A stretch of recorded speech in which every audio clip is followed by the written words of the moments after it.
Halo, ketemu lagi dengan saya Rizky Sian di Kioscom Channel. Terima kasih sudah klik video ini. Hari ini saya kedatangan laptop yang cocok buat kamu yang kerjanya itu di luar ruangan, bro. Contohnya di lapangan, entah itu di laut, entah itu di gurun, entah itu di hutan, entah itu di konstruksi-konstruksi. Nah, laptop ini sangat-sangat cocok karena sudah memiliki sertifikat military grade. Bukan sekedar cuma military grade aja, bro. Dan ini military grade-nya kayak out of the box gitu loh. Camik banget.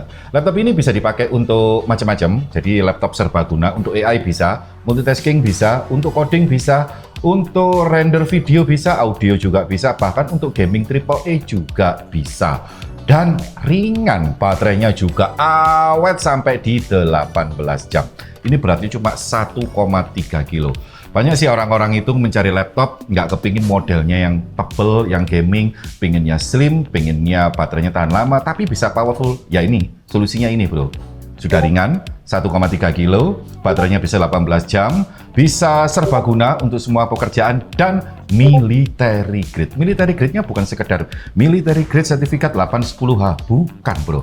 Kemarin itu saya datang di acaranya launchingnya Asus bro ya, untuk launchingnya Asus ExpertBook P3 yang ini, itu laptopnya bisa diinjek, buset, diciprat air aman, dijatuhkan dari ketinggian 120 cm aman, terus diginikan bro. Nah ini ya, saya pegang bagian sininya aman, kayak gini. Ini benar-benar military grade ini. Bukan sekedar bodinya aja, tapi semuanya diperhatikan. Jadi laptop ini cocok buat teman-teman yang kerjanya di luar ruangan. Nah ini bro, desainnya simple, ringan, baterainya awet, bisa dibanting seperti ini. Ini adalah Asus ExpertBook P3. Check it out.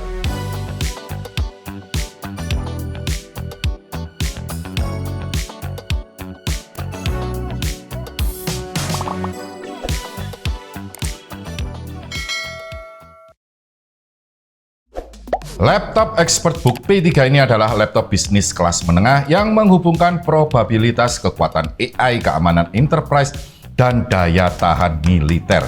Didesain untuk profesional, UMKM, dan pekerja hybrid yang menuntut kinerja dan mobilitas maksimal. Kalau untuk harganya di sekitar 13 jutaan, tepatnya di 13.799 kalau untuk promonya. Memang agak mahal, tapi kalau kamu lihat fiturnya itu sesuai bro. Jadi apa yang kamu keluarkan dananya itu sesuai dengan fitur yang kamu dapat. Ya bisa dibilang worth it. Nah, seperti itu bro ya.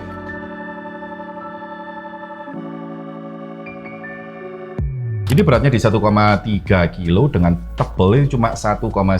Bodinya metal, bagian atasnya ini. Nah, jadi untuk sekaligus sistem pembuangan panas, terus habis gitu menambah kesan premium, menambah kesan elegan, dan meminimalisir goresan. Kalau plastik kan gampang kegores seperti itu bro. Di sini ada Asus ExpertBook. Kalau untuk bagian belakangnya, ini dari plastik ya. Kalau belakangnya plastik bro. Nah, ada sistem pembuangan panas, ada karet, di sini ada karet, ada 2 lubang speaker, seperti gini aja. Terus kalau untuk portnya di bagian samping, nah bagian samping sebelah sini, ini ada USB tipe C. Ini USB tipe C 3.2 Gen 2 multifungsi, bisa charge, bisa display, bisa data. Di sebelah sini ada HDMI out, jadi kamu bisa extend satu monitor lagi, ditambah extend ke tipe C, jadi bisa 2 monitor. Terus di sini ada USB tipe A 3.2 Gen 1 dan ada satu lagi bro, USB tipe C. Jadi kamu bisa extend 3 monitor. Bisa pakai tipe C ke tipe C ke HDMI, atau HDMI ke HDMI, ditambah sebelah sini bro. Terus ada jack audio. Tipe C-nya ini sudah power delivery 65 sampai 90 watt. Terus kalau untuk port sampingnya, di sini ada USB tipe A 3.2 Gen 1, ada LAN. Ini fitur lama sebenarnya, tapi brand-brand itu kenapa kok nggak masukin LAN ya? Mungkin kalau dipasang LAN itu laptop jadi agak tebel, karena kan posisi LAN kan gede banget bro. Jadi kalau laptop tanpa LAN dia bisa tipis. Padahal ini fungsinya sangat penting loh LAN ini, untuk streaming, untuk kamu download atau upload kerjaan. Nah ini sangat penting bro. Nah kayak gini, dan ada Kensington lock. Kalau untuk chargernya seperti ini, 90 watt. Oh tebel banget, pakai tipe C.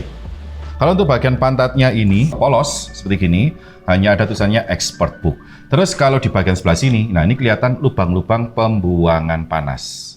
Jadi airflow-nya ini ke bawah bro. Jadi kayak gini airflow-nya ini ya. Panas dari laptop, ya kan? itu keluarnya ke samping gini, nyamping gini bro. Jadi bukan ke sini atau ke sana, tapi nyamping ke bawah. Sistem airflow-nya seperti itu bro. Terus kalau dibuka dengan satu jari apakah bisa? Kita coba, bisa sampai 180 derajat seperti gini bro. Lah, cakep ya. Fungsinya apa sih bang 180 derajat? Jadi pada waktu kamu itu pakai laptop, terus kena sinar matahari, kamu bisa gini-gini bro. Loh, lebih leluasa lah. Sebenarnya semua perusahaan itu bisa kok membuat engsel sampai 180 derajat. Cuma kenapa kok nggak langsung aja ya semua brand tuh bikin 180 derajat? Karena ini sangat penting juga. Loh, jadi aku bisa leluasa gitu loh kalau melihat layar seperti gitu. Oke, kalau untuk bagian dalamnya ini dari metal juga. Nah, ini dari metal bagian dalamnya. Posisi keyboardnya masuk ke dalam ya, model-model seperti Apple ya bro ya, persis kayak Apple ya. Sininya oval loh ya. Posisi keyboardnya masuk ke dalam, tombol powernya gabung sama keyboard. Tapi bro, tombol powernya ini sudah support fingerprint. Ini juga sama, teknologi lama tapi jarang banget ditematkan di laptop-laptop yang baru. Jadi LAN fingerprint itu dari dulu sudah ada bro. Nggak tahu kenapa ya, 2 tahun ini laptop-laptop yang murah-murah itu keluarnya rata-rata tanpa ada fingerprint, tanpa ada LAN-nya. Ya mungkin mengejar tipisnya. Nah ini ada fingerprint-nya bro. Terus kalau untuk tombolnya ini sudah backlit ya. Hanya satu warna aja sih bro backlit-nya. Jadi tombolnya ini nyala sampai ke angka-angkanya. Ini kamu bisa lihat ini. Loh, sampai ke angka-angkanya ini nyala. Karena ada beberapa laptop itu nyala backlit itu hanya ada di sela-selanya aja bro. Terus di sini ada tombol Copilot, sekali klik langsung masuk ke Copilot, terus kamu tinggal ketik apa aja, mungkin mau curhat atau bikin prompt atau ngetik makalah atau apa aja lah. AI-nya tinggal satu kali klik di sini bro. Terus ada tombol shortcut, jadi Asus ini kayak bikin apa ya, hidden shortcut. Tinggal dipencet Windows sama F kayak gini nih. Sorry, Fn sama F. Ini standard mode untuk fan, ini whisper mode. Kalau sekali lagi performance mode. Fn sama F kayak gitu bro. Cuma nggak ditulisin di sini, nggak ada gambar fan-nya, di sini nggak ada gambar fan-nya. Jadi kamu harus memperhatikan ini caranya bro. Fn plus F seperti itu bro. Oke, sekarang kita coba feel-nya dari keyboard ini.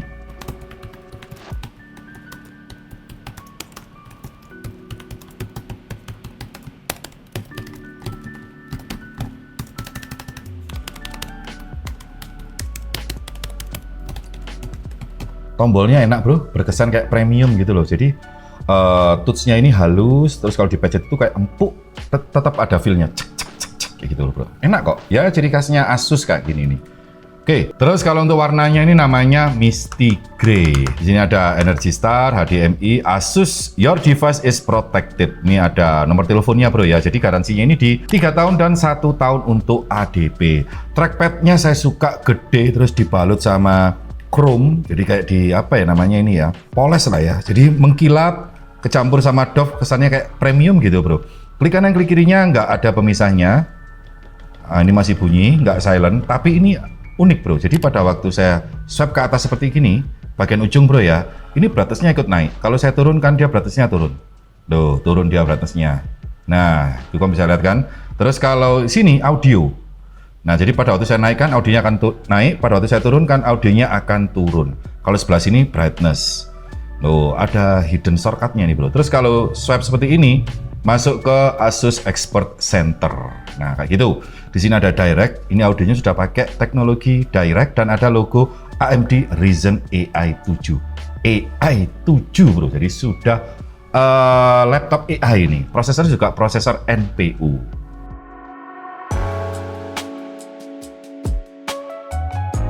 Kalau untuk ukuran layarnya di 14 inci, ini sudah anti glare, nggak mantul-mantul seperti kaca, tapi itu selera. Ada yang suka glare, sama suka anti glare seperti ini.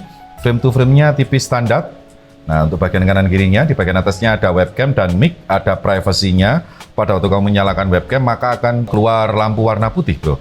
Kalau untuk resolusinya di 2K, 2560x1440, refresh rate-nya ngeri, bro. Untuk laptop model Office seperti gini, di 144 Hz. Terus kalau untuk nits-nya atau kecerahannya standarnya di 250 kandela per meter persegi. Ini tinggi banget. Di 447 kandela per meter persegi. Jadi terang banget. Terus kalau untuk gamut volume di 106% sRGB, 73,5 Adobe RGB, 75,6 DCI-P3.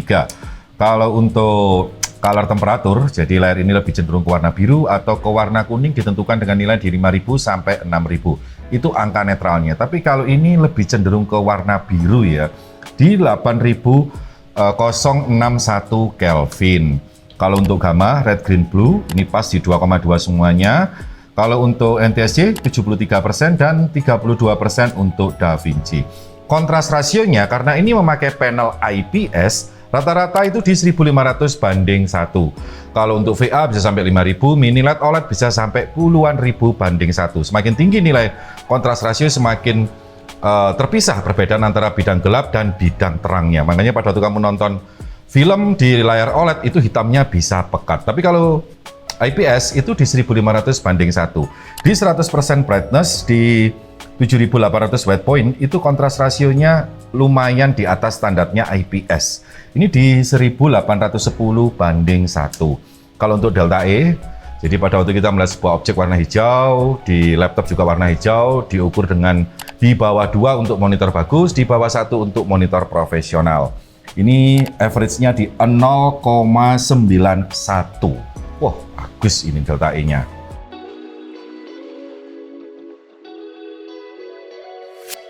Buka bagian belakang, plastik ya. Ada filter dust, stiker pendingin. Mantap ini bro. Panelnya gede banget ini di 70 watt hour. Kalau dipakai idle gaming seperti ini, speakernya sudah reflect. Terus kalau baterainya ini sudah tidak perlu obeng ya untuk membukanya ya. Nah, lebih simple seperti gini. Wi-Fi-nya bro, Wi-Fi 7. Ngawari ini. Storage-nya ada 2 slot, sebelah sini sama sebelah sini. Ini Gen 4 1 tera untuk speed-nya seperti ini. Nah, ini ada thermal pad-nya untuk ke memori, untuk mendinginkan chipset ini ada 2 slot. Yang satu ini di 32 GB DDR5 5600. Jadi kamu bisa pasang lagi 32 GB di sini, bro. Sudah sangat cukup powernya 32. Kalau pengen maksimal ya jadikan 64 GB. Nah, seperti gitu. Tutup lagi seperti gini nutupnya. Terus kalau untuk sistem pendinginannya dibuang satu cover gede banget. Ini gede loh covernya ini. Terus didorong melalui fan. Nah, hanya satu, biasanya 2 atau ada yang 3. Ini cuma satu tapi gede, bro. Nah, didorong ke atas, bro. Kalau untuk prosesornya ini pakai Ryzen AI 7 350, ada 8 core 16 thread dengan boost clock-nya 5,0 GHz. NPU-nya bisa sampai di 50 tops. Terus kalau untuk bodinya ini sudah military grade dan sudah support TPM2, chassisnya ini sudah ada instruction detection. Jadi pada waktu dibuka ininya bro, nah laptop ini nggak bisa nyala. Jadi kayak ada instruksinya bahwa laptopmu lagi dibuka ini. Biasanya dinyalakannya di BIOS untuk kantor-kantoran. Jadi biar orang-orang yang memakai laptop ini nggak semaunya sendiri mengganti memori ataupun storage. Jadi kalau dibuka ada report ke yang beli laptop ini atau ke bosnya atau ke direkturnya atau ke bagian teknisinya gitu loh bro, bahwa laptop ini sedang dibuka. Jadi ada teknologi chassis instruction detection. Terus ada BIOS security update sampai 5 tahun, built-in McAfee Plus Premium dan Windows 11. Terus ada iGPU-nya Radeon 860M, ini di graphic core-nya 8, boost clock-nya sampai 3 GHz. Ada 3 varian, Ryzen AI 5 330, 340, sama ini Ryzen AI 7 di 350.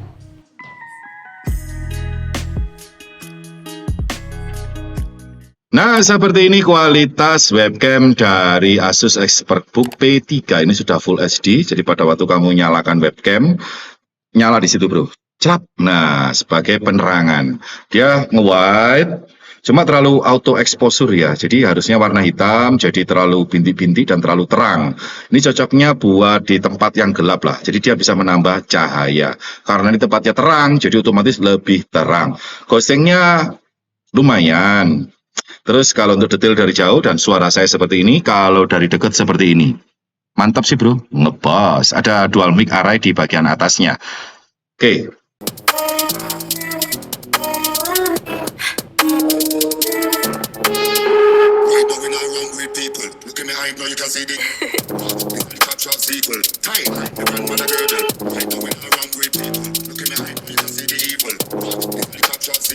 Kalau untuk speakernya dia kenceng, triple middle bassnya nggak ada yang pecah, bassnya itu ada sedikit, biarpun ini speaker laptop, tapi ada bassnya. Terus suaranya kayak ngeruang, karena sudah pakai teknologi direct. Karena ini laptop lebih cenderung ke laptop bisnis, jadi ada menu namanya Asus Expert Panel. Di sini ada sistem boost, jadi kalau diklik seperti ini dia akan meng-clear charge. Terus ada multi presenter. Nah, bisa mikrofonnya off atau on. Ini noise cancellingnya ada bro ya, ada mic, ada screen recorder. Nah ini kayak gini kamu bisa screen gambar, video, atau mungkin hanya sebagian seperti ini. Terus kamu presentasi orat-orat seperti gini, bisa semuanya. Terus ada lagi di bagian atasnya ada AI Meeting Minutes. Nah seperti gini bro. Ntar loading dulu. Nah ini AI Meeting Minutes, jadi kamu bisa ngobrol seperti gini, start recording. Nah ini, oke, seperti ini. Hari ini kita lagi rapat, bla bla bla bla bla. Selesai di stop seperti gini. Nah, maka akan keluar di sini dan bisa juga ditranskrip secara otomatis. Terus ada AI Translate Subtitle, ada watermark biar nggak dinganu bro. Nah, jadi nanti akan keluar watermarknya gitu loh. Nah, gini nih, bisa lihat ini. Oh, ini screen watermark. Loh, kayak gini nih bro. Ini webcam watermark. Nah, jadi webcamnya biar ada watermarknya. Nah, terus ini boleh di sebelah sini nih webcamnya. Di sini ada setting. Nah, seperti itu aja. Dan webcamnya tetap ini support untuk blur di bagian belakang, sama mata tetap fokus ke depan, sama pada waktu kita gerak-gerak seperti gini, kamera akan in frame terus. Terus kamu bisa setting VRAM-nya bro ya, karena ini sudah pakai Ryzen AI. Nah, masuk ke performance, masuk ke tuning. Nah, di sini ada variable graphic memory, mau dibikin minimum, medium, high, atau custom. Nah, kalau custom kamu bisa dedicated graphic memorinya, kamu up sampai ke 24 GB. Misalkan saya up ke 12 GB, otomatis remaining sistem memorinya jadi 20. Makanya kalau pengen lebih tinggi lagi VRAM-nya, RAM-nya kamu update ke 64 GB lah. Jadi kamu bisa maksimal ngambil ke 24 GB. Nah, kayak gini tinggal di-apply, reset, nanti ada perubahan. Kamu bisa cek di tes terakhir. Ini saya tes 100% kerja CPU, untuk panas maksimalnya ada di 52, terus paling rendahnya di 29. Kalau untuk ASWD-nya di 42 derajat. Kalau untuk bagian sebelah sini, ini adem ya. Di sekitar berapa ini? 30-an lah intinya. Lumayan panas ini bro ya. 54 derajat. Sistem pendinginannya di bagian belakang seperti gini bro. Nah, tapi kalau untuk bagian layarnya masih aman. Nah, nggak sampai ke sini. Biasanya sampai ke sini bro. Ini masih aman. Kita coba tes jatuh bro ya. Saya kan di 180 sekian. Berarti 120 itu di sini bro ya. Antar seginian lah ya. Ini laptopnya kondisinya lah loh ya. Ih, serem-serem gimana ini kalau rusak, nanti saya yang ngijolin ini bro. Segini, 1, 2. Sebentar. 1, 2. Boom! Hey, kita coba lagi. Nyala. Kita lihat samping-sampingnya. Aman. Sekali lagi bro. Akan tinggi segini. Sekarang. Hai. Oke bro. Nyala, nggak ada yang lepas, touch-nya. Layarnya aman. Wih, aman bro, ngeri. Sekarang kita coba injek bro ya. Ini kondisi nyala tadi ya, kan di sini nih. Aduh. Saya ini hampir 100 kilo loh. Wah, serem ini. Wah, semoga Asus gak marah nih kalau pecah nih. Aduh. Hop. Hop. Kita coba lihat. Aduh. Kretek. Ups, Asus. Lega. Nah, ini misalkan kamu lagi ke kafe, lupa bro, minumannya di sini. Akhirnya tumpah nih, kayak gini nih ya. Jerot. Ih, serem. Oh, masih aman bro. Wah, ini masuk sela-sela, harusnya konslet langsung nih, ceret gitu nih bro. Aman coy. Coba sekali lagi ya. Jerot. Aduh. Agak ngeri-ngeri gimana gitu loh. Ya, jangan dipraktekkan lah intinya, hanya untuk demo. Loh bro, sampai netes ini. Nah, Sampai netes. Oh, sampai netes. Buset, ngeri bro, ngeri. Oke, sekarang waktunya saya tes di beberapa game dan software benchmark. Sekalian saya tes satu game, jadi antara VRAM bawaannya. Jadi secara otomatis, yang satunya saya ganti ke 8 GB. Perbedaannya signifikan nggak? Kalian bisa cek.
Take care of Marco quick then. Surprise what you find if you just look inside. Carpeted diem, now you on the night, but you gotta decide. The fight or the fly, you doing what's right, it's bigger than pride. Really no limit with friends by your side. My vision bouncing off a wall, evil lurking every day. You don't ever need to call, I can feel it right away. Slim chance to beat the odds, but I always find a way. You were never just a nobody, go get him, tiger, swing it up in the way.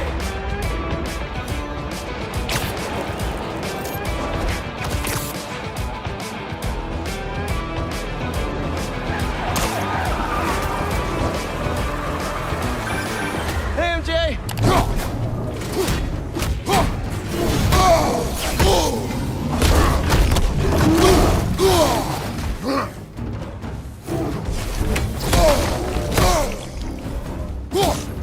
Oh, he seems angry.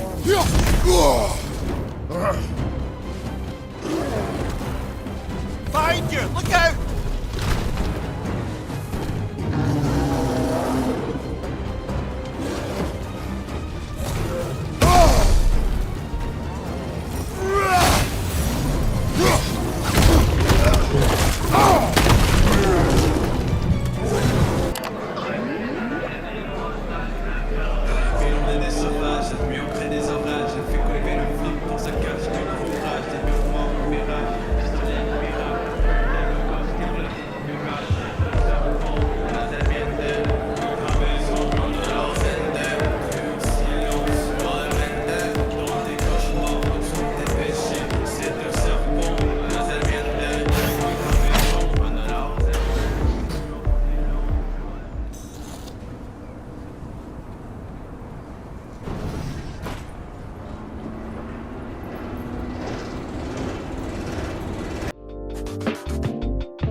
Nah, seperti itu review dari Asus ExpertBook P3. Bener-bener laptop militer ini tuh, ngawuri. Speknya juga nggak main-main loh ya. Portnya juga lengkap, adalannya, tipe C-nya sudah power delivery. Layarnya bagus, DCI P3, sRGB-nya bisa di flip 180 derajat. Trackpad-nya gede, bodinya metal, ringan 1,3 kilo, tebelnya cuma 1,9 mm. Full upgrade dari storage sampai memori. Baterainya gede, sistem pendinginannya ya lumayan. Minusnya ya tombol powernya mungkin bro ya. Nggak bisa sama keyboard, harusnya di sebelah sini atau di sebelah sini. Sama sistem pendinginannya menurut saya masih kurang maksimal sedikit karena sempat ke arah throttling. Tapi selain kamu kerja 100%, ya fine-fine aja sih bro. Yang penting nggak 100% kerja CPU render. Nah, kayak gitu aja. Oke, kalau kalian tertarik, linknya ada di deskripsi atau di tag produk. Saya Deddy Christian di Kascom Channel, salam teknologi.